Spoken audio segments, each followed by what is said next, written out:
постійно в готовності, в будь-який момент 24/7. Мені доручили стати до кулемета і почав вести по ньому вогонь.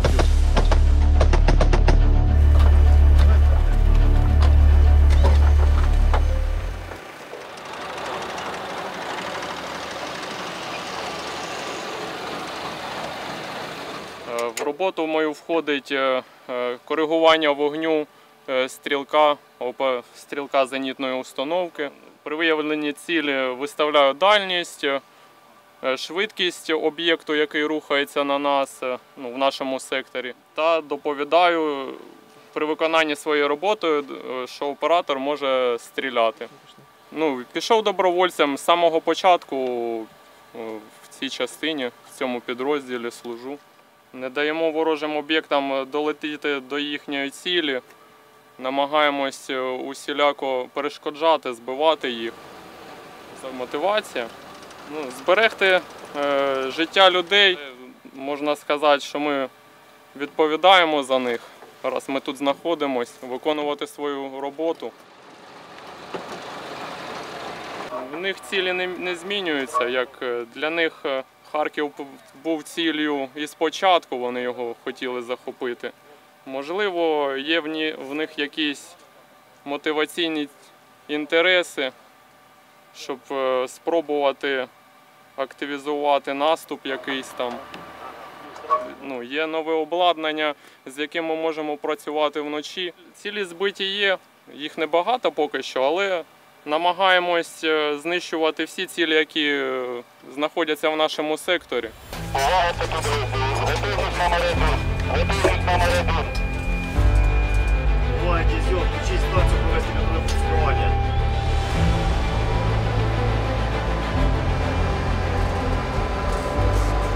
Боєздатний до роботи готовий. Ой, включіть повну потужність, ви готові 4 непрерывно. Є повна потужність. Рез. Є. Є ціль, дальність 37, висота 100. Машина на зоні. Пусть на 6-му.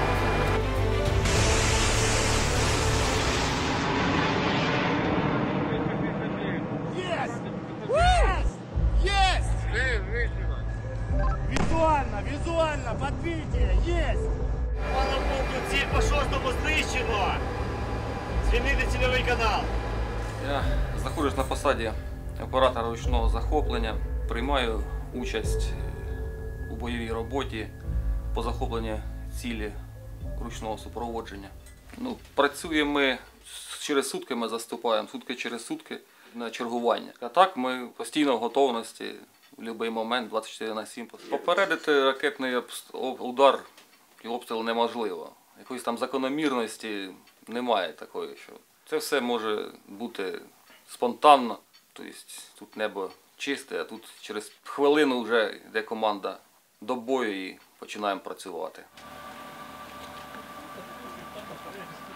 Я з дитинства якось люблю велику техніку. Навчався на тракториста, отримав категорію С.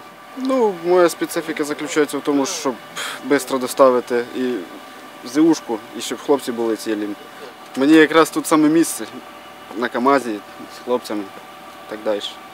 Ми постійно в готовності. Коли є час відпочити, тоді відпочиваємо, командир дає відпочити. Постиратись, покупатись. Звісно ж, екстрім, хочеться збивати ці цілі. Звісно, хотілося б, щоб їх було поменше. Вже геть, щоб їх було поменше. Поки що справляємось так.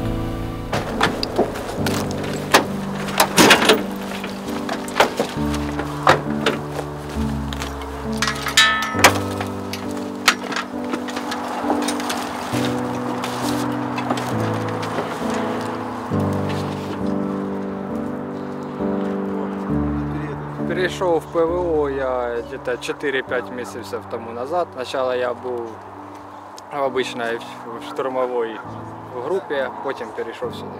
Чергуємо ми 24 години просто днем і ночі. В основному вони зараз літають тільки ночі, так що ми виїжджаємо. Днем ми в такому лояльному чергуванні, що ми можемо відпочивати. А от з 17:00 то ми вже заступаємо на бойове чергування і до 6 ранку ми постійно дежурим всю ночь, потому что зараз вони літають в основному тільки ночі, днем їх немає. Це ДШК 12,7 калібр. В ньому є тепловізор, який передає по проводу изображение на планшет. Мы это не прицел, мы в него не смотрим, это тепловизор. Он передает изображение на планшет, стреляємо ми вже дивляться в планшет. На планшеті ми бачимо по теплу, як передає, коли летить шахід, і починаємо працювати, дивляться на планшет. Спочатку ми чуємо його акустично, потім ми вже дивимося, ловимо його тепловізором.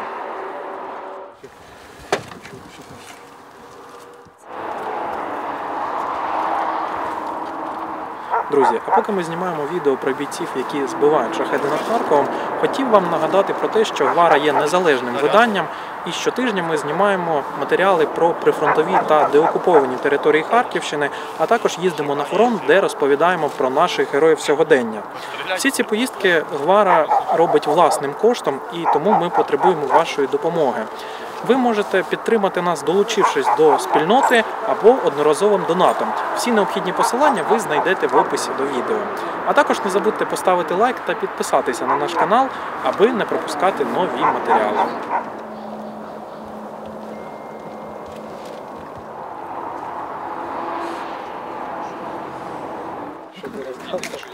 В перший ж день почалась тривога. Спочатку шахиди, а потім ракети. Почали, смотрим, дивимось, ціль летить на нас. Мені доручили стати до кулемета, я розпакувався і почав вести по ньому вогонь. Дуже сильний звук, як мопед. От біля мене стояв такий звук і почав працювати через метрів.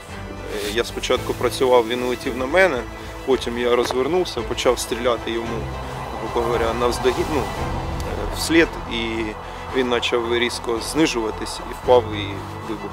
Секунд 5, а сама робота длилась секунд 20. Дуже позитивні емоції, що ти зміг якось оборонити місто Харків, що люди через це не постраждали.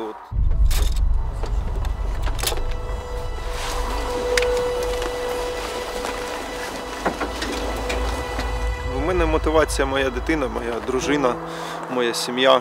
Я хочу захистити їх. І, в принципі, я патріот своєї держави. Тобто я пішов добровільно, мене там не крутили, не ламали, сам пішов до лав Національної гвардії України.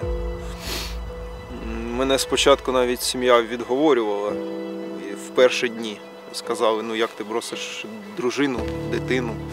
Син сумує за мною, плаче постійно. Тобто я одягаю форму, він відразу розуміє, що батько йде на працю, що мене не буде там неділю-дві. Він дуже сумує, дитина росте без отця зараз. Хотілося б вже поскоріше закінчити це все.